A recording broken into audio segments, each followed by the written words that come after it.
experienced by children who are aged between 15 and 19 who live in rural and remote area Australia.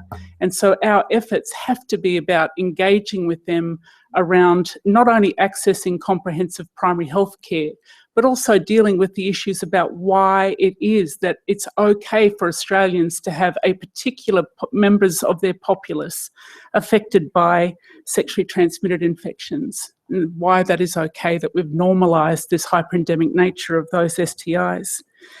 The other is around now the perpetration of violence by young women.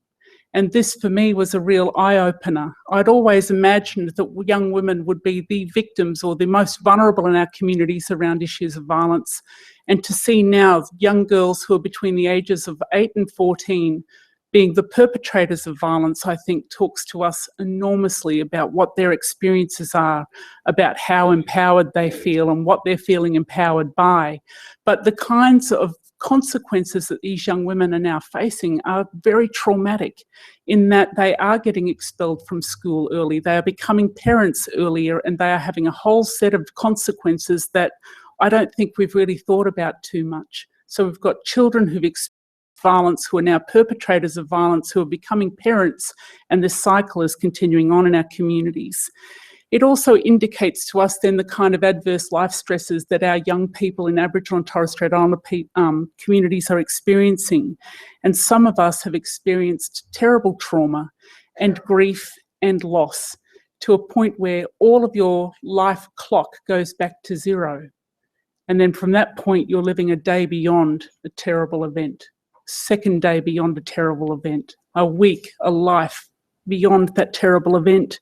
And so for us who are working with people who are experiencing vulnerability and who've done so for decades, it is an enormous relief to see some of the report recommendations come through, particularly when people are trying to make life transitions.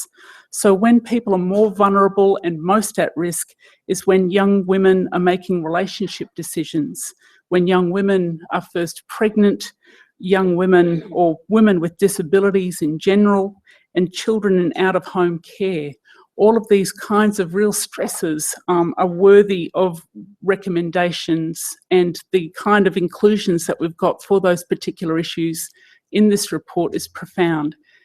It's so good to see these sorts of issues dealt with in ways that are more than a few lines on a page. They are about a heartfelt yearning from all of us to do the right thing.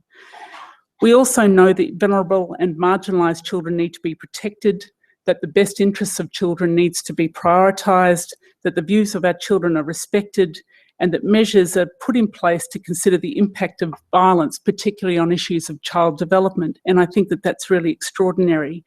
We do owe it to children to find different ways of dealing with family and domestic violence, and at the earliest time possible.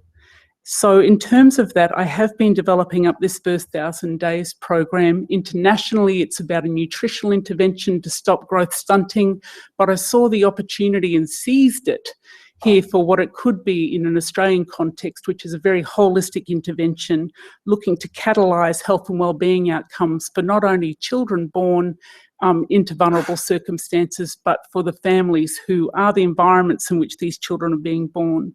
So we are looking to support mothers and fathers and extended families. We realise the environments of those children. We want to deal with childhood issues as they arise to mitigate against adult onset of mental health and other issues of wellbeing. We want integrated responses at regional levels to really collaborate and build on and leverage the very best of all of our organisations. And in our communities, we want Indigenous-led initiatives. And I think that we have got the qualities of leadership that are required in this particular area of activity. We are passionate, we have got resilience, and we are courageous beyond any kind of belief, really. We've had to be, because we want to be able to nurture our children and the families in which they are born. That is what it means to provide the best start to life, and what it means to engage our families in really supportive ways. This is going to guarantee for us radical societal transformation. We cannot invest any more in incremental change. The first 1,000 days from conception to age 2, I believe, is going to be instrumental in not only dealing with the kinds of issues around health and well-being, but certainly also about all the forms of violence that have are most often expressed in interpersonal violence. And in that way, I'm talking about societal violence, institutional violence, lateral violence. And when a man or a woman comes home with those kind of external experiences, of course, the family violence that happens behind closed doors has also got a devastating effect. There are some powerful lessons learned from within our communities that I think will make a startling contribution to mainstream Australians. And there are some extraordinary learnings that happen through our peak organisations like SNAKE, who is looking after and supporting all the early learning centres around Australia, all of our community-controlled health organisations and the national leadership forums, and also the Lowitja Institute. All of us are bringing forth, supporting our workforce. We are building up our researchers. We are working and collaborating together to make a real change in this area. And in terms of that, I congratulate all of the organisations who've been working very hard.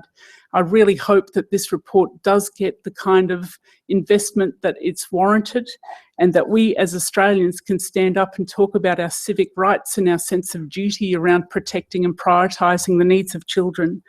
Finally, I just want to once again congratulate the Commissioner. Megan, thank you so much for your incredible work throughout this year. It has truly been tremendous. And thank you for taking it right back to where people live, into their homes, and really having that kind of localised conversation that makes the world a difference for all of us.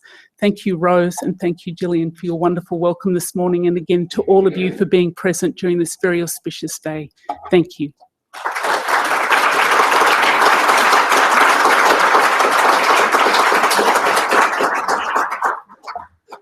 Thank you, Kerry, for being here and for sharing your insights and also information about the work you're undertaking. And actually, it's very exciting to hear the work that you're doing. And I think, you know, if we've got a lot to learn from Aboriginal and Torres Strait Islander people.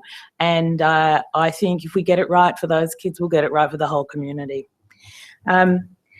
In a few moments, I'll invite Rosie Batty to officially launch the 2015 report. But first I want to relay a little of how the issue of family and domestic violence has crossed my brief as National Children's Commissioner since I began in the role. In 2012, the UN Committee on the Rights of the Child issued its concluding observations on Australia. And at the time, the committee expressed grave concern at our children's exposure to family and domestic violence, and in particular, its impact on Aboriginal and Torres Strait Islander women and children.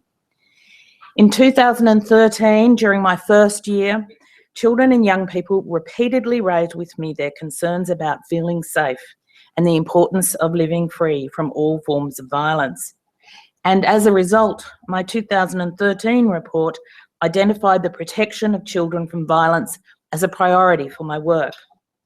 The impact of family and domestic violence was again raised with me in 2014 when I looked into the issue of intentional self-harm and suicidal behaviour among children. A police representative at one of the national roundtables I held as part of that work from one state had reviewed all child suicides in the previous 12 months. And he told me that every child who suicided came from a family with a domestic violence background. This was a very telling moment for me. My 2014 Child Rights Report identified the intersection of intentional self-harm and family and domestic violence as an area requiring further research and focus.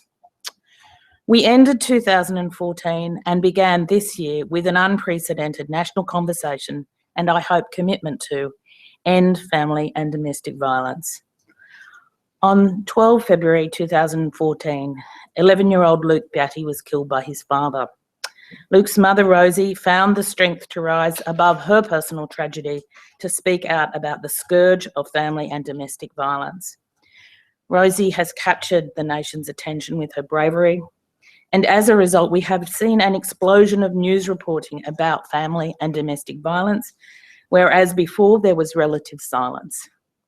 In recent months, all too often, there's been front page news around the country about a terrible sequence of deaths of mothers and their children. Because of Rosie Batty and the courage of other adults and children who have spoken out, we can no longer ignore this issue. Federal, state and territory governments, our nation's leaders in business and the community, at this point in our history, appear united in their determination to address family and domestic violence. From a public policy perspective, we have benefited enormously in recent times from increased government cooperation to end violence.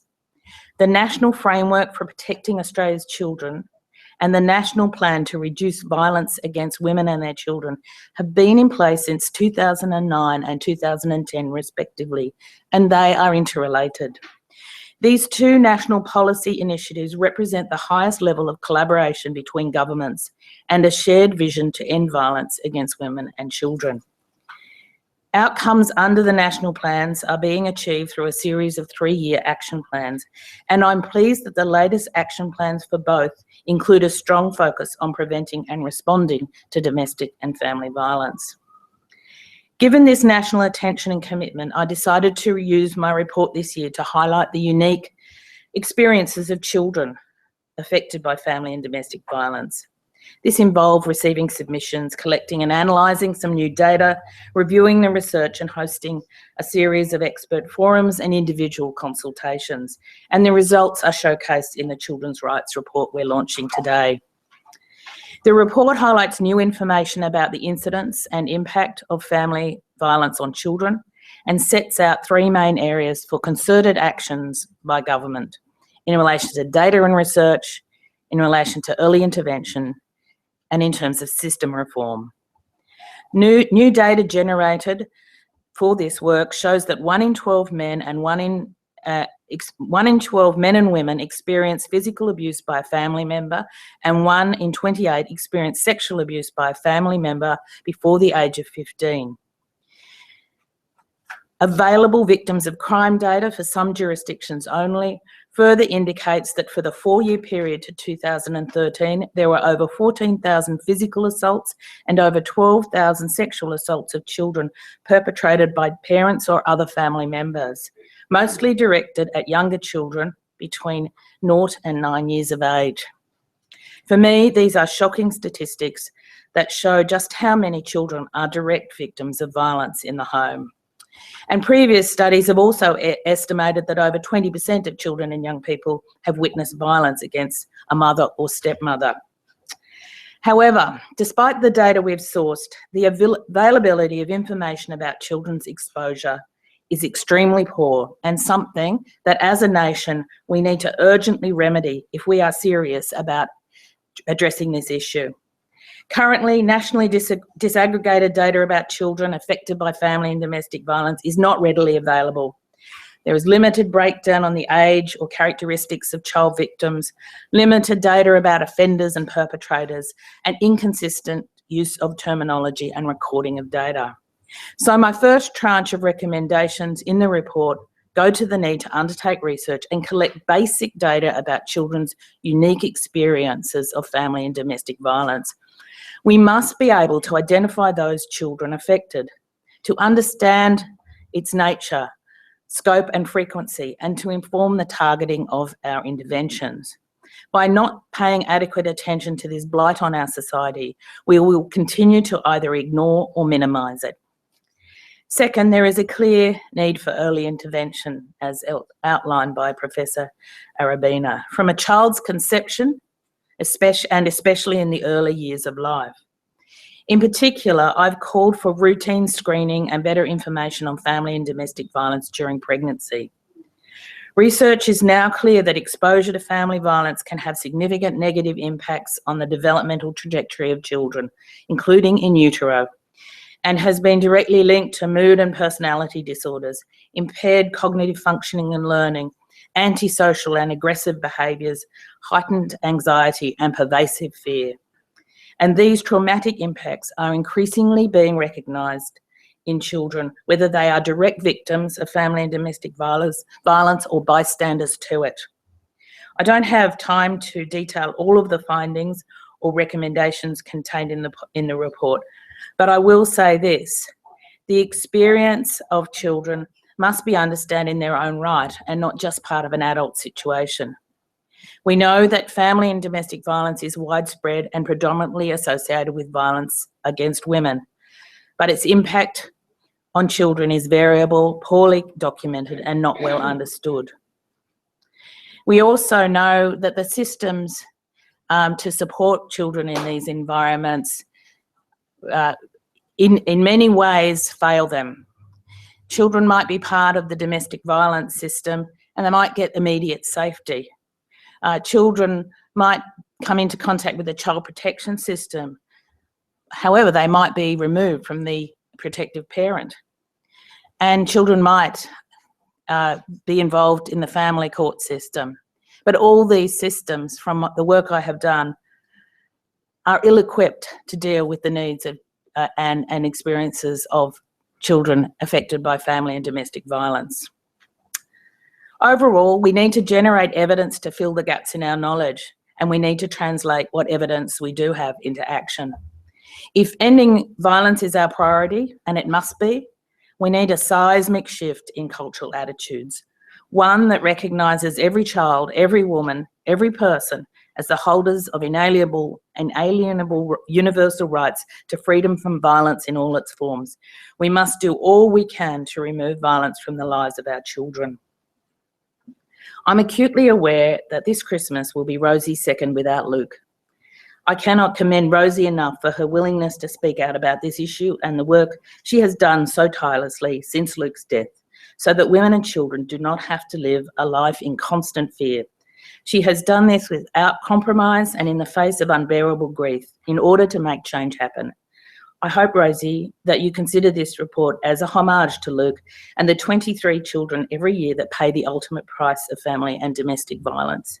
I'd now like to invite Rosie Batty to officially launch the Children's Rights Report for 2015.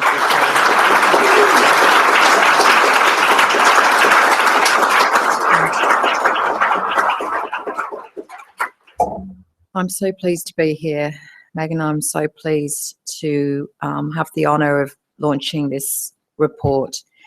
This has been a big year, an amazing year for me. I think I've spoken at about 250 events, reaching 70,000 people. As the year has progressed, I think I'm finding it more difficult to hold the tears back. People have often said to me, what would Luke think? What would Luke think if he could see you now? And I've often thought he'd be really embarrassed. He'd say, Mum, for God's sake, you know, really? He would be proud. He would be proud because it was only after Luke's death, really, through the coronial inquest, when I saw the report that Luke's art therapist had given as part of my evidence through a coronial inquiry, and I saw written down what Luke had shared with her that he'd never shared with me. It broke my heart to realise the pain, the responsibility he took as a little boy. It was unfair. It wasn't right. But Luke didn't know a life without violence. He only knew his life. And the violence started from when he was a couple of days old, when I was wrestling with his father, who wanted to take him from me while I was breastfeeding. But he loved his dad. He loved his dad. It's an unconditional thing. Kids love their parents. But we use kids as acts of power and control. And it's really, really shameful. And Luke loved his dad. And as he got older, he realised his dad was different. And he started to recognise the behaviour that he'd just understood and accepted to be his dad. He started to be embarrassed by his father, uncomfortable, ashamed. He actually didn't really want to see his dad anymore. He made that decision. He died a week later. He made that decision because he had a period of time without Greg in his life because of court orders, because of an intervention order. And he realised that it was easier emotionally. And he thrived at school in those last few months. And everyone started to say to me, you know what, Luke's turned out to be a really great little kid, Rosie. He's intelligent, he's articulate, he's sensitive, he's compassionate. He was starting to model all the qualities I'd really tried to make sure were there for him. You see, I never lived with Luke's father. I was a financial provider. I took complete responsibility, but I supported his relationship with his father because I felt that was incredibly important and what I should do with Luke's best interests. If you were to ask me now, I'd probably be thinking I should have done it a little differently. But I did the best I could with the information I had, the influences I had. One of the things I would say is our systems are set to minimise our risks, dismiss the violence that we are forced to experience. And really, when you do speak out, and you do have a voice, you're not always believed. And in fact, there isn't really a structured support around you to help you anyway. That's the life of a victim of a child. Not being believed even if you speak out. Not being supported because really there isn't the infrastructure to support you properly. All you want is the violence to stop. Involve child protection as a protective parent. There is the risk that the child is removed. So really we have a lot of work to do to support victims and their children. And we have an incredible duty to the children, because I can tell you now that most adults with a lot of psychological issues and the impact that family violence has really, really shapes who you become as an adult. I knew that, and I wanted to make sure that Luke was going to not be a perpetrator of violence when he grew older, and I wanted to make sure he was as less damaged as possible.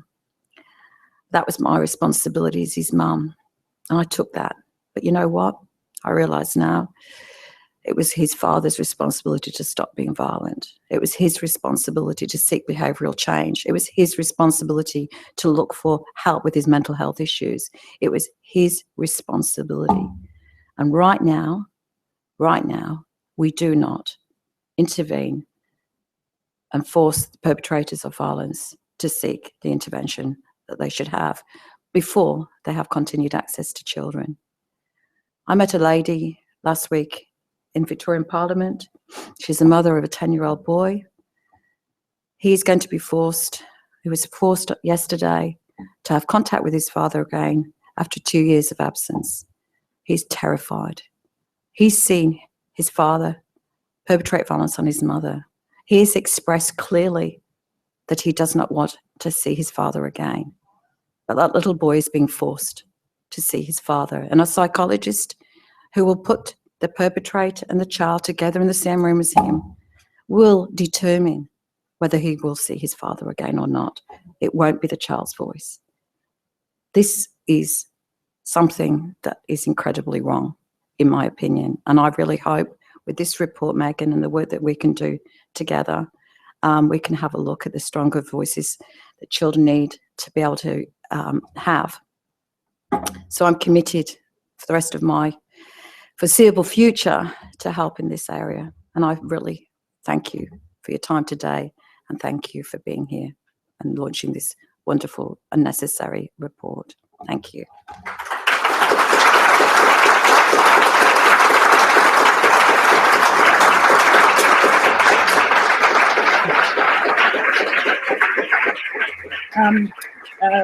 Thank you, Rosie, so much for those words, and it's very insightful reflections, I think, about your journey and Luke's journey.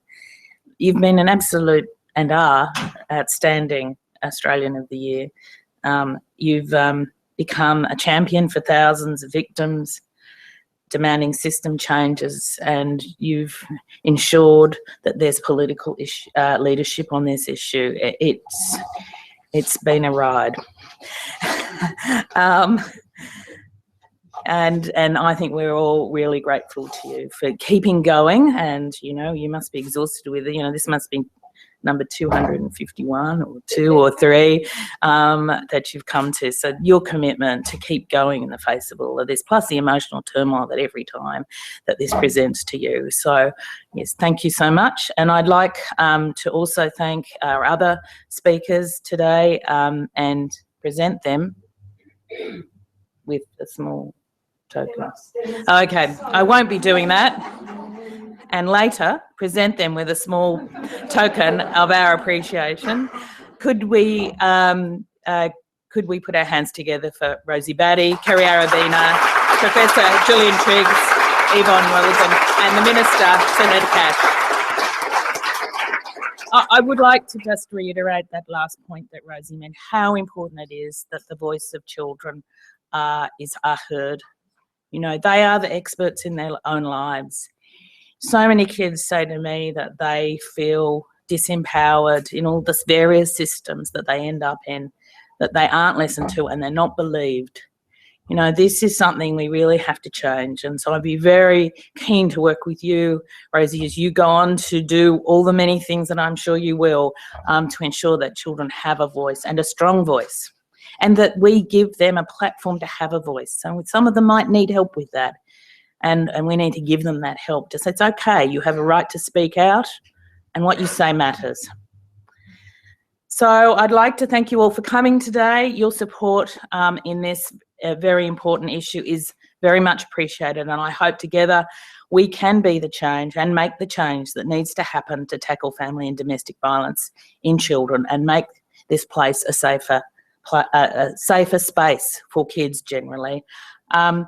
I have to say, at the end of the day, we adults need to stand up and be accountable for our behaviour and how it impacts on children. That's for all of us. So please join us for some morning tea and take the opportunity to catch up with the many like-minded colleagues and friends here today. Thank you for coming.